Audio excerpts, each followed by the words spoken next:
La salida del ministro Bonilla, Ricardo Bonilla, pues sigue con sus efectos y no van a parar en mucho tiempo, porque esto es un novelón corrupto que nos lo están entregando, como en esas series de Netflix, por capítulos.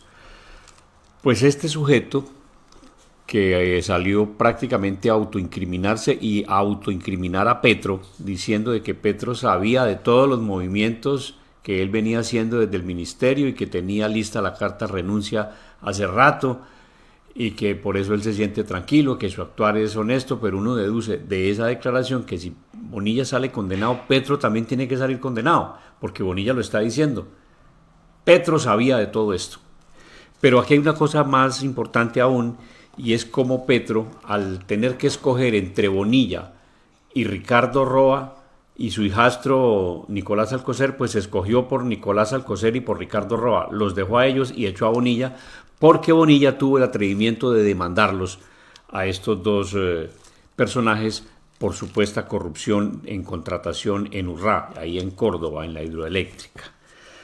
Es claro, entonces, que Ricardo Roa se ha convertido en un hombre muy clave para Petro, muy importante para Petro, como Laura Sarabia o como Armando Benedetti, porque saben muchos secretos. De Ricardo Roa es obvio deducir cuáles, los de la campaña electoral del 2022 que hicieron a Petro presidente y las demandas y acusaciones y procesos que están en curso en el Consejo Nacional Electoral, porque Petro se pasó, violó, se saltó los topes electorales en más de 5.300 millones de pesos. Lo cierto entonces es que Bonilla se va, fue sacrificado, Petro le cortó la cabeza, sale Bonilla de la vida pública colombiana, envuelto en un mundo de corrupción, enlodado de pies a cabeza, terminó muy mal sus días como funcionario público, un país con un muy bajo recaudo tributario, impuestos han disminuido el recaudo de los impuestos, no hay una ley de presupuesto tampoco, hay una crisis en las finanzas colombianas y la inversión extranjera está prácticamente deprimida, y a eso súmenle el tema de la gasolina a 16.000 pesos. Esa es la herencia de Bonilla y de Petro. Soy María Andranito y esto es El Control. Hoy le haremos el control a una crónica de una renunciada. Y se marchó, y a su barco le llamó Libertad. Sí, les hablo del exministro de Hacienda Ricardo Bonilla, al que el presidente Petro le pidió o le aceptó la renuncia en medio de los escándalos de corrupción por presunta compra a congresistas en el caso de la UNGRD, que suma más de 1.4 billones de pesos que se habrían robado para aprobar la reforma tributaria, ahorcar a la clase media, la reforma pensional y la futura reforma a la salud. Estas fueron las palabras del renunciado Ricardo Bonilla. Desde que me posesioné como ministro de Hacienda de la República de Colombia, el presidente tuvo a su disposición mi renuncia. Nunca me atornillé al cargo y no lo usaré para defenderme en este confuso episodio. El presidente siempre estuvo enterado de mis acciones y deberes como funcionario público y mi renuncia estuvo sobre la mesa, pendiente solo de fecha, y ayer fue concertada en Vía en San Andrés. Uy, ¿qué pasó ahí?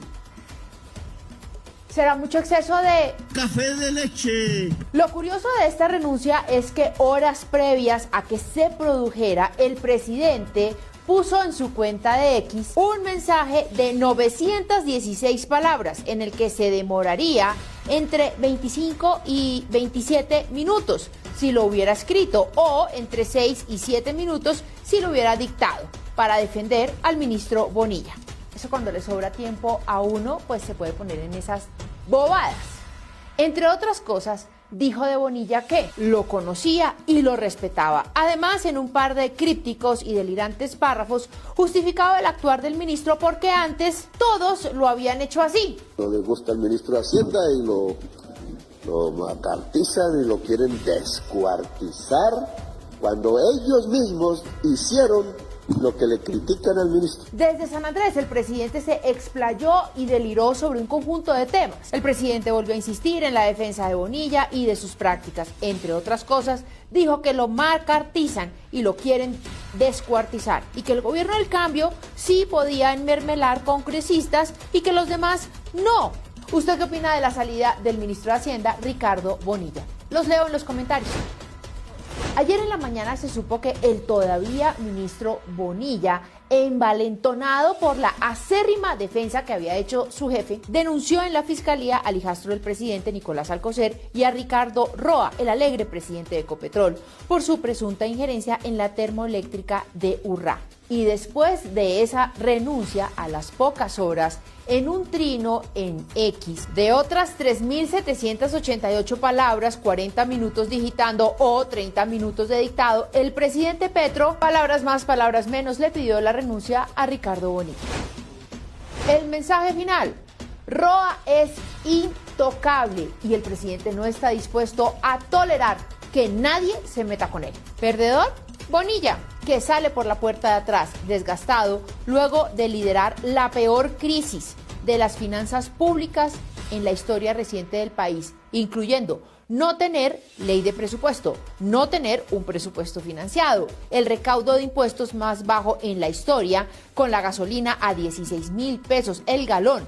Y por supuesto el ganador fue Roa, quien se atornilla más en sus misteriosos secretos con su pareja Julián Caicedo. Y Petro feliz, gastando tiempo en X mientras el país naufraga, creciendo apenas a un 2% paupérrimo que los bodegueros mediocres, por supuesto, celebran. Aplausos para esta quinta fecha oscura del facho cambio.